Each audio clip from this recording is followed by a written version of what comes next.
All right, once again, want to wish a happy birthday to Evelina Falenta. She's the second place winner of Polish Idol Season 1 and was a big inspiration for me because she proved to me that one can enjoy romance without the partner.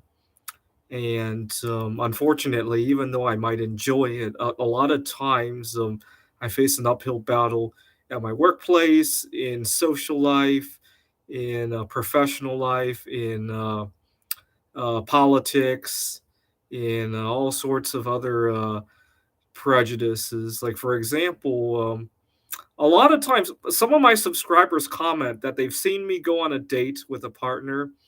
Now, the thing is, a lot of times, even when I'm going on a so called date with a partner, in my mind, it's still a solo sexual date. Sometimes it's almost like a double solo sexual date if the person actually agrees with me. Other times, I'm taking that partner as kind of a badge of acceptance so that when I go out to the restaurant or to whatever event it is, I get accepted for who I am. And very rarely do I even think of it as a heterosexual or a homosexual, whatever the case is, date. Usually, I only take them to get the acceptance or to have a solo sexual buddy with me. A lot of times, that's the case. But I rarely think of people that I date as sexual partners, even when I do have any sort of sexual activity with these people. A lot of times, I don't view them as a partner. I'm still solo sexual by heart. Now, a lot of people ask, well, what do I want? Well, to be honest, I don't even want people to understand. See, a lot of people say that a lot of people will never understand solo sexuality. No, I don't. I don't necessarily need people to understand the solo sexuality. I just need us to live and let live. What do I mean by that? I want people to invite me on a double date or a multiple date. So it might be a three or a five-person event, right? That's fine with me.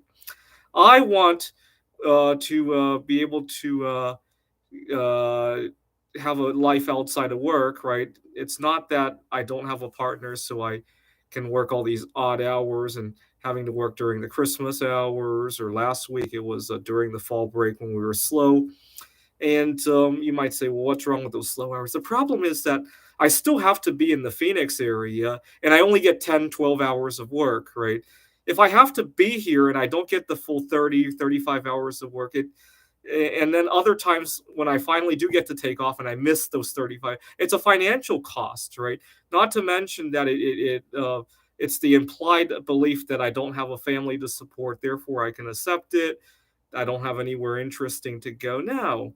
See, what I wish is, even if I do have to take this slow week, right? I wish it could be teamwork, right? You know, thanks for taking care of all these students. Maybe next time I'll see to it that you get to go to your favorite bowling alley or your favorite restaurant. If it were teamwork like that, that would be a whole different story. Unfortunately, it isn't, right? So the number one thing is I just want people to live and let live. Now, the second misconception is there aren't a whole lot of solo sexuals out there. I think this is a misconception. There are a lot of solo sexuals out there. We don't allow them to express solo sexuality. And so as a result, you have people who get into multiple divorces. You have people who have mental health problems from not being accepted for who they are. I mean, to give you an example, take a look at Kelly Clarkson. She recently got divorced. I don't think she has any intention of getting married again. She has her own talk show. I think she only got married and then later divorced because that's the way society views we should, right? If Kelly Clarkson lived in Poland, I don't think she would have gotten into that one marriage, right? I think she would have just had her talk show. Poland is a lot more accepting of solo sexuals compared to the United States. Take a look at Taylor Swift. I really feel ever since her career began, I really felt she always feels way more in love after she breaks up. She writes songs about it, she goes on tours. And unfortunately, every time she does that, I think, oh, great, she's finally come out of the closet, at least to herself.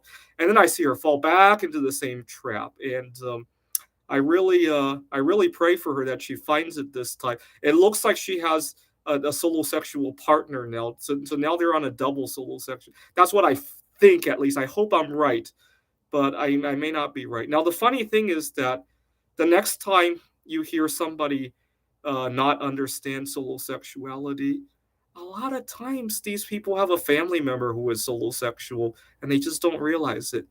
A lot of times the people who are against you being solosexual, they themselves are solosexual and they don't even know it. And that's the sad part of it. So many solosexuals don't know who they are. And that's really sad, not only for themselves, but for everybody else they come into contact with, right? The last thing a solosexual should do is to attempt to form a heterosexual or a homosexual relationship with somebody and just waste their time and energy, right?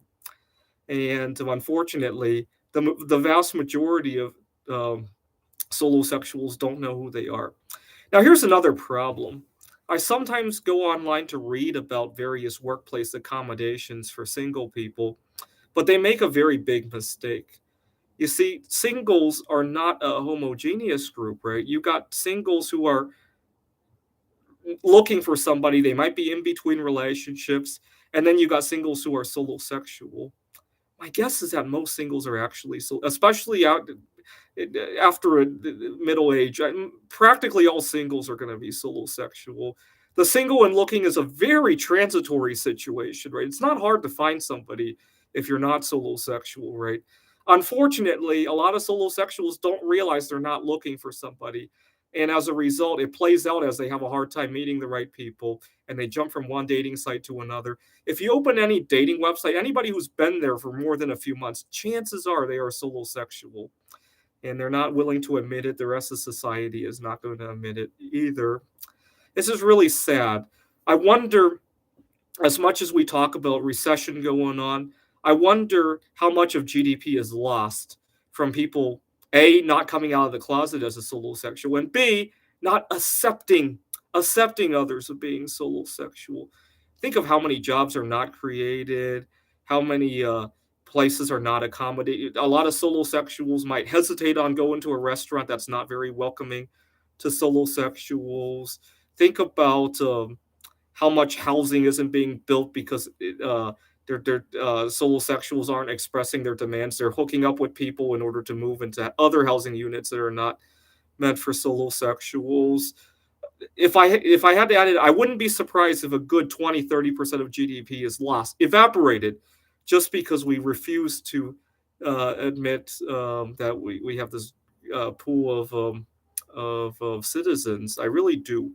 I wouldn't be surprised if the wealth, it's an enormous wealth destruction, much more so than the Bitcoin crash, the GameStops, Hunt Brothers, you name it. So the fact that we don't accept homosexuals for who they are, that's a much bigger loss than all of that combined, probably. It's probably the equivalent of a 9/11 or a COVID-19 happening just about every month, I would say.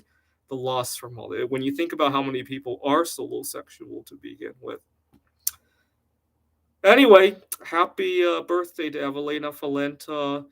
I hope Taylor Swift and Kelly Clarkson they find out who they really are and enjoy themselves. And uh, they've obviously turned their not coming out of the closet into a career. Most of us don't have the luxury of doing that, but I think they're in a way they're kind of being selfish by not coming out of the closet now.